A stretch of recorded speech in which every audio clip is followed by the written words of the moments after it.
هیئت را اصحاب ائمه تشکیل دادند. اونها شروع کردند بعد از حادثه کربلا دور هم جمع می شدند. حضرت امام صادق علیه السلام از راوی سوال میکنند، میگن تجلسون و تحدثون، میچینید دور هم صحبت میکنید، حرف میزنید، یعنی مسائل ما رو مطرح میکنید؟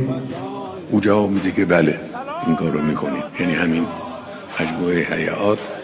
بعد حضرت میفرمایند که ان تلک المجالس احبها، من دوست میدارم این مجالس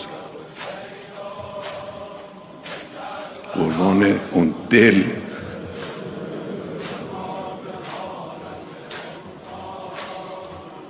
مجالس شما رو دوست میداره.